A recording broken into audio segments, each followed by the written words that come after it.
महाराष्ट्र राज्याचे उपमुख्यमंत्री देवेंद्र फडणवीस यांच्या 54व्या वाढदिवसानिमित्त शालेय विद्यार्थ्यांना 54,000 वह्या वाटप या सेवाकार्य कार्यक्रमाचा शुभारंभ श्री 1008 काशीपीठ जगद्गुरू डॉ. मल्लिकार्जुन विश्वाराध्य शिवाचार्य महास्वामीजी यांच्या शुभ हस्ते करण्यात आला। श्री वीर तपस्वी चन्नवीर शिवाचार्य माध्यमिक हायस्कूल अक्कलकोट रोड सोलापूर येथे सोमवारी श्री 1008 काशीपीठ जगद्गुरू डॉ. मल्लिकार्जुन विश्वाराध्य शिवाचार्य महास्वामीजी यांच्या हस्ते संपन्न झाला। कार्यक्रमाप्रसंगी भाजप शहराध्यक्ष नरेंद्र काळे, माजी महापौर श्रीकांचना यन्नम, सरचिटणीस रोहिणी तडवळकर, उपाध्यक्ष श्रीनिवास कर्ली, भूपती कमटम, श्रीनिवास दायमा, प्रभाकर गणपा, मारेप्पा कंपली, दत्तात्रय पोसा, श्रीनिवास जोगी, अविनाश बेंजरपे, श्रीनिवास पुरुड, सिद्धाराम खजुर्गी तसेच संस्थेचे सचिव शांतय्या स्वामी, मुख्याध्यापक मामाणे आदींची प्रमुख उपस्थिती होती। आपल्या आशीर्वचनपर मनोगतात जगद्गुरू डॉ. मल्लिकार्जुन विश्वाराध्य शिवाचार्य महास्वामीजी म्हणाले,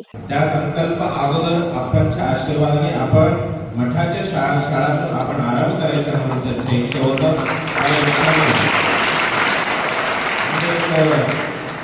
कुठल्याही चांगल्या कार्यक्रमासाठी मध्ये गुरूंचा आशीर्वाद लाभला हे त्यांच्या एक मनातला आनंद वेगळा असतो। त्यानिमित्ताने त्यांचा जे काही संकल्प आहे त्या संकल्पासाठी आपण अवश्य त्यांना आशीर्वाद दिलेला आहे।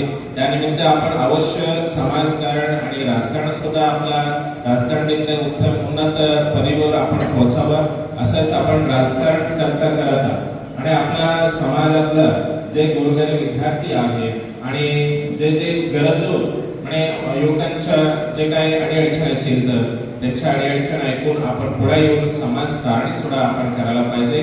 म्हणजे समाजकार्य करत आपण राजकारण अवश्य राजकारणावर उच्च पदवीवर आपण पोहोचतील एवढंच आपण अपेक्षा आपल्याकडे ठेवत। आणि आता त्यांनी कित्येक कार्यक्रम त्यांच्या आजोबांच्या नावाने आणि त्यांच्या एक आशीर्वादाने ज्येष्ठांच्या घरातल्या ज्येष्ठांच्या आशीर्वादाने त्यांनी राबवत आहे।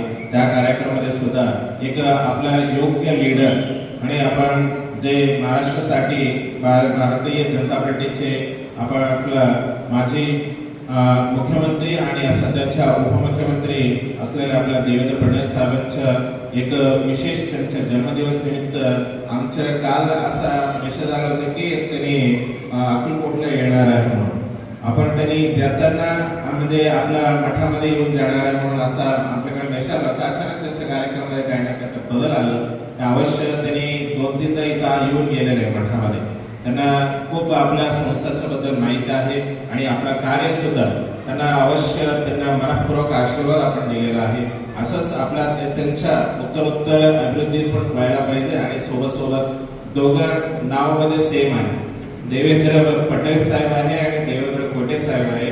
पण असंच आपल्या कार्यक्रमामध्ये सुद्धा आपला भविष्य जे राजकीय भविष्य आहे उत्तरोत्तर अभिवृद्धी होण्याकरिता आपण खूप आशीर्वाद शुभेच्छा आपल्याला देत आहे। असंच आपलं जे विद्यार्थी आहे अवश्य आपण चांगला शिकायला पाहिजे। या प्रसंगी प्रास्ताविकपर भाषणात 54,000 वह्या वाटप कार्यक्रमाचे आयोजक भाजपचे युवा नेते देवेंद्र कोठे म्हणाले, स्वर्गीय विष्णुपंत तात्यासाहेब कोठे प्रतिष्ठान यांच्या वतीने शहरातील गोरगरीब गरजू श्रमिक भागातील विद्यार्थ्यांसाठी वह्या वाटपाचा कार्यक्रम आपण 54व्या वाढदिवसानिमित्त 54,000 वह्या वाटपाचा कार्यक्रम त्याचा शुभारंभ आज आपले जगद्गुरू डॉ. मल्लिकार्जुन शिवाचार्य महास्वामीजी यांच्या अमृत हस्ते हा या ठिकाणी कार्यक्रम संपन्न होत आहे। महास्वामीजी, मला आज खरोखर मनापासून अतिशय आनंद होत आहे की एक चांगला सामाजिक काम राजकारणात काम करत असताना माझ्या आजोबांची मला शिकवण होती की 365 दिवस राजकारण न करता निवडणुकीनंतर पूर्ण वेळ आपण समाजासाठी काम केलं पाहिजे। राजकारणाच्या पदावरती काम करत असताना सुद्धा समाजाचं आपण काहीतरी देणं लागतो, गोरगरिबांचं आपण काहीतरी देणं लागतो आणि त्या माध्यमातून जेवढं काही पदाचा उपयोग समाजसेवेसाठी करता येईल तो केला पाहिजे। आणि त्यांचा आदर्श डोळ्यासमोर ठेवून मी आपल्या लाडक्या उपमुख्यमंत्री साहेबांच्या वाढदिवसानिमित्त सुद्धा जाहिरातबाजी किंवा इतर कार्यक्रम न करता गरिबांना गरजू विद्यार्थ्यांना फुल नाही फुलाची पाकळी आपल्या हातनं मदत झाली पाहिजे या भावनेतनं हे वह्या वाटपाचा कार्यक्रम घेतलं। कार्यक्रमाच्या यशस्वीतेसाठी विष्णुपंत कोठे प्रतिष्ठानचे सदस्य यशवंत आंदेवाडी, सूरजसिंह चौहान, पवन खांडेकर, सिद्धेश्वर कमठम, अश्विन कोडम, पवन यन्नम, शैलेश कडदास, अमन दुबास, उदय कनकी, विक्रम कमली, सोमेश येलगेटी, बंटी कटकम, श्रीनिवास मॅडम पंतलू, अमोल कोंडाल, त्रिमूर्ती बल्ला, राहुल गोयल, गजानन केंगनाळकर आदींसह भारतीय जनता पार्टीचे पदाधिकारी, सदस्य, त्याचबरोबर विष्णुपंत कोठे प्रतिष्ठानच्या सदस्यांनी परिश्रम घेतले.